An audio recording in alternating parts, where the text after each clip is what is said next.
Welcome to the world of Carry On. In this series, we're going to take a look behind the scenes at how some of the greatest Carry On films were ever made. We continue our journey now with the very first Carry On film, Carry On Sergeant. But who was to provide the laughs for this film? William Hartnell as Sergeant Grimshaw, Bob Monkhouse as Private Charlie Sage, Shirley Eaton as Mary Sage, Eric Barker as Captain Potts, Dora Bryan as Nora, Bill Owen as Corporal Coppin, Kenneth Connor as Private Horace Strong, Charles Hawtrey as Private Peter Golightly, and Hattie Jakes as Captain Clark. Let's not make any odds here. If it hadn't been for this film, there probably wouldn't have been a Carry On series. But saying that, at the time of filming Carry On Sergeant, no one had any idea that these films would turn into a series. The film was based on a play, The Ball Boys, by R.F. Delderfield, and was adapted into a script by Norman Hudis and John Antrobus, contributing most of the material and replacing the constricted ballet dancers of the novel into a married couple. Carry On producer Peter Rogers wasted no time in securing the Carry On prefix. Previously, in 1957, a film under the title of Carry On Admiral had been released. Rogers decided that he would secure the Carry On prefix to make sure that no one else could use it.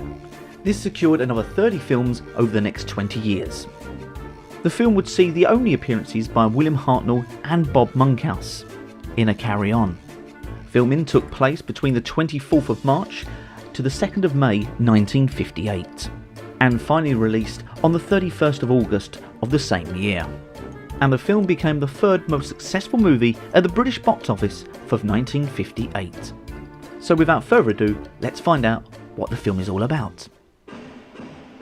Newly married Mary Sage, played by Shirley Eaton, is distraught when her husband Charlie, played by Bob Monkhouse, receives the call-up papers during their wedding breakfast. He travels to Heathercrest National Service Depot, meeting fellow recruit Horace Strong, played by Kenneth Connor, a chronic hypochondriac who's devastated at having been passed as fit. The new recruits are assigned to Sergeant Grimshaw, played by William Hartnell. Grimshaw will be soon retiring from the army and takes on a £50 bet with Sergeant O'Brien, played by Terry Scott, who would not return to the Carry On series for at least another 10 years for Carry On Up the Khyber. However, he takes on this bet and he has to get a champion platoon. But this is all being noted by beady-eyed Captain Potts, played by Eric Barker. But Sergeant Grimshaw decides to take a different approach to this. He takes a psychological approach, and rather than just simply shouting at them, he basically tries to get on their level. But he struggles enormously with his new platoon. The Royal recruits include Failure Herbert Brown, played by Norman Roslington, upper-class cad Miles Haywood, played by Terence Longdon, rock and roller Andy Galloway, Gerald Champion, and delicate flower Peter Golightly, played by Charles Hawtrey. And not forgetting university graduate James Bailey, Kenneth Williams. At this moment, all hopes are dashed of winning champion platoon. Mary is determined to spend her wedding night with her husband and snuggles herself into the depot to get a job in the NAFI. There she's teamed up, of course, with the lovely Nora, played by Dora Bryan, who has only got eyes for Horace Strong. However, Horace decides to shun her advances, whilst he spends most of his time going to the medical officer, Captain Clark, with one ailment or another. However, Captain Clark isn't taking any of it and decides to prove a point to say that he's not really ill. He overcomes this and Nora and Horace become an item. On the eve of the final test for his Royal recruits, Grimshaw is in despair. But however, the recruits overhear him saying all hope is lost. The squad decide that they will pull together and make sure that he gets a good send-off by making him champion platoon. Grimshaw's platoon wins, he wins his £50, he gets a nice send-off from his platoon. And there we have it, Carry On Sergeant.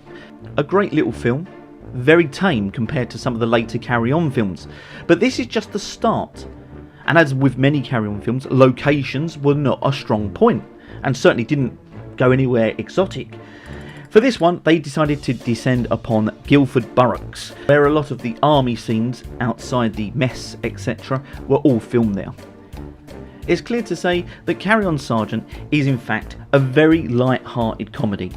There was still much more to come, and being the first one is a great starting point. And we have to be grateful that these films did get turned into a series. Otherwise, we would have just been stuck with this one film. However, that is Carry On Sergeant. the film that started it all for us fans. Until next time, carry on laughing.